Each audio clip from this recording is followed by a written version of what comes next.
Hey guys, this is Jim at His Nature Farm. I wanted to give you a little video on installing a shower valve. One of these things that it's pretty cut and dry at times, but I wanted to kind of show you what we're doing here. So let me show you what we got and I'll explain it. Okay, so we're in our upstairs bathroom. We're just getting ready for our drywall. We got to put our tub in and we got to put our valve in. As you can see, these two PEX lines, obviously red for hot, blue for cold. Now we got to install this shower valve, and they have 4 different connections. You have the shower, which will be the top portion here going up to your shower head, and then you have the bottom portion which goes to your tub. But basically, the left side here is for your hot water. Your right side goes to your cold water. And typically, when you frame in a shower or even a tub, and I've made this mistake before. Actually, if you look over here on the left side, I initially framed it like this. In other words, 16 on center, 16 inches on center. Well, when you do that on a 32-inch tub or shower pan, guess what falls dead in the middle? The stud. Definitely right in the middle is 16 on center, which would mean that it's in exactly midway point between your tub or your shower pan, and that's typically where the shower valve goes in the head. So if you go here to this side, you can see we framed it a little differently. What I did is I framed it 8.5 inches off, and then another 16 on center to here. And what that does is that places our valve in the dead center of the tub, and you'll see it down there. I have marked center. And this framing, if you can keep that in your memory when you frame up, always frame out where you have a box, particularly on PEX. PEX, when we install it, and you'll see here in a minute, I'm going to install this. It's going to sit right here, and of course it's going to sit back where this is going to sit into the drywall. So the flush plate, this portion of the plate, is going to be flush with our finished drywall end, and this is going to sit back. So you got to align it essentially something along the lines like that, and that's going to make it sit exactly flush, and it's got to be secured. Now you can add a wood backer to this if you want, that goes across here to here to support this. You can do that as well. I'm not sure it's going to be necessary with this one. Now also on the bottom, typically, because this has got a tub spout, typically you use PEX. Well, obviously PEX is very flexible.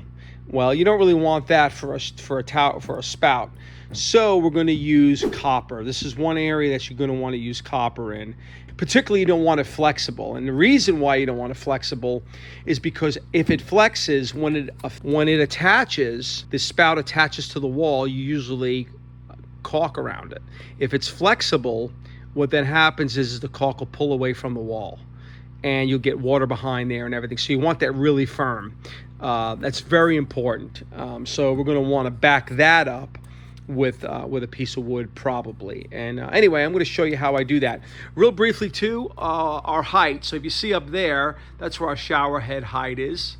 All right, and right to there is going to go the mounting fitting.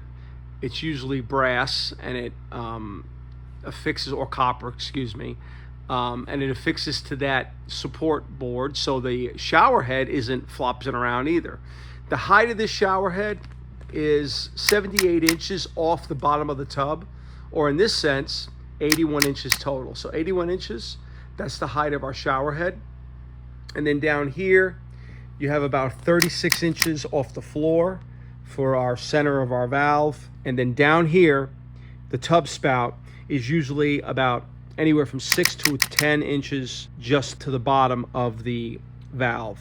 So that's the measurements for that sort of thing. Yesterday I got the plumbing in, so that's going to be a pretty cut and dry thing. We also have to do the drain, which is a little challenging as well. So I wanted to show you that on the tub.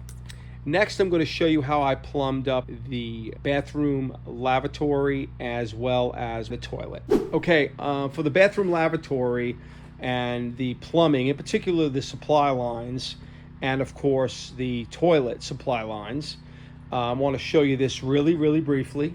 It may be something you're not familiar with. We use PEX, obviously. To the left are red PEX for our hot water, blue PEX to the right, and we have our drain. Now this drain is 1.5 inches, and it's going to feed into right here, which comes out of our sinks. We're going to have 2 sinks here, and this here is going to go straight up to the vent. Remember, we have to have a vent anytime we're going to have a drain. We got to have a vent, and code really allows only for this type of vent here. You can use a Studer vent, which is something else that really some jurisdictions meet that, some don't. I don't see the big deal, but evidently there is. So this will go up and go all the way up, and it'll go up and it'll go through that right there, and it'll go out my roof eventually. So that's where that is here. But I want to show you this as well. We got a little bit of play here. So this is gonna here, we're gonna mount this to a board back in here and on this side. I like them very neat. So they have these nice copper fittings that you can actually are made for PEX. This is 1/2-inch PEX. They have these fittings that are copper, and they come off to a copper end here. Now, where do we do this? Well, roughly this is a 48-inch vanity. So we're going to have this centered roughly. Doesn't have to be exact. We're going to have it centered, and you can see I put the drain against the stud here, so we have something to affix that to, and to carry up the vent. Okay, if you do that, then you're really good. We can secure this really well, and it can look nice. I like it looking even. Also, really quick on these fittings, you typically don't want a lot of fittings with PEX. The less fittings, the better, because a fitting is always where you can have a leak. But if you are going to use a fitting, spend the money and don't. They have the plastic ones and they have these copper ones. I use the copper, and they are expensive. A pack of 25 will cost you $80. So they are expensive, but I don't want this in the wall if it's not at least copper. And I like having 90s on it. I really do, these 90-degree fittings, because it just makes it look, it just is a lot more firm, and you never know what happens, and I don't want any leaks in the wall. All right, so that's the lavatory. Now let's look up here on what we have here. This is for our commode, our toilet. Really simple here. We have a toilet which is 12 inches off the wall, but the finished wall. So the center of this, and what we're talking about here, what I'm talking about obviously is something like that, right? That's our toilet flange, okay? Now this is an offset toilet flange, and there's a reason. I'll explain to you the reason why. But the center of this needs to be 12 inches off this wall. Finished wall. So we have 1/2 inch of drywall. That means this center is 12 1/2 inches off the wall.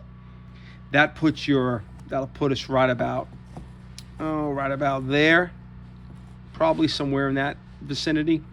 And it is offset, and there's a reason why it's offset. Well, here's the reason. Down here, and this is something to consider when you're laying out your floor, laying out anything like this, we have 2x10s on 1-foot centers, 12-inch centers going across. So if you might see this mark here. This here is our floor joist. I can't put a regular flange here because it's going to hit the edge of this joist. Hence the offset flange, which works great. This is 3-inch. That's typical. 3-inch or 4-inch. 3 inch is typical on a drain. So we're going to put that in today as well. But I wanted to show you that. And of course, about 8 to 10 inches over, we have our water supply that comes off of this main line here, running underneath, and comes to this water supply for our toilet right there. Also, let's talk about this. I forgot. We have a tub. That line is our tub line. So the center of this is 18 inches off. You could do as little as 15 inches. So it's 18 inches, like I had a little room. So 18 inches to the center for the toilet, and then another 18 inches over, and that edge would be for our vanity, our 48-inch vanity. So you do got to plan this out. Plumbing is somewhat simple, but it is something that's going to bring you back to the hardware store more than anything else. You will forget something, you will forget a fitting, you'll forget glue, you'll forget something.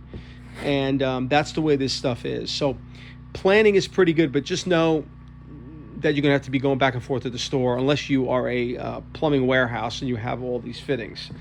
There's always something there. But let me show you real briefly how I'm going to plumb this downstairs. So right up in there is where all our plumbing is coming down. And our drain is coming down here, and it's going to terminate right here. Now, here's the thing.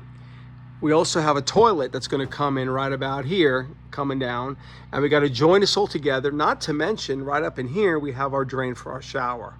This is going to get cut out, and this doesn't matter. This is a non-load bearing wall. We're going to cut this out, put our 3-inch drain going straight down through that bottom plate down there, through the floor, and you have to also make sure that there's no floor joists that you're going to hit going this direction. Another thing to consider, you have floor joists to go like this. You got that 3-inch pipe coming down. If you fall center on the 3-inch pipe on the floor joists, it's going to make your life miserable. So you really got to scope that out prior to doing anything really here. To scope out down there first, make sure your alignment here on your pipe is going to be to the left, to the right, and then you could come up here and cut this and put this in. So again, it's a lot of planning when you're doing this sort of thing. But that's going to go down, and it's going to go right into our septic field where we did the septic lines. So plumbing is, again, not super complicated, but boy, you better be planning, and you better be thinking about the 50 different ways to Sunday that this can go. Anyway, I want to share with you, obviously everyone is different.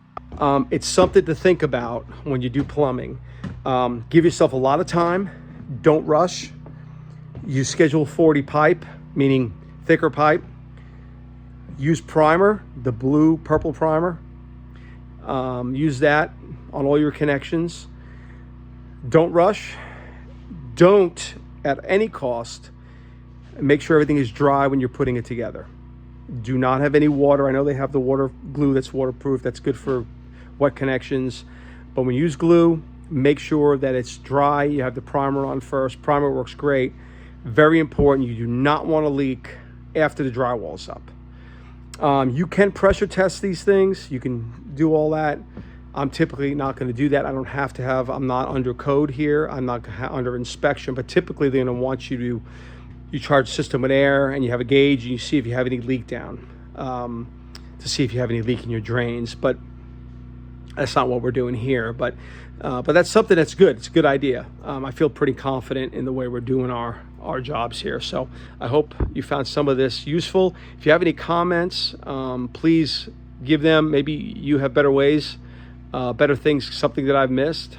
Please share that in the comments below. Of course, like and subscribe to His Nature Farm. We do appreciate you. Thank you.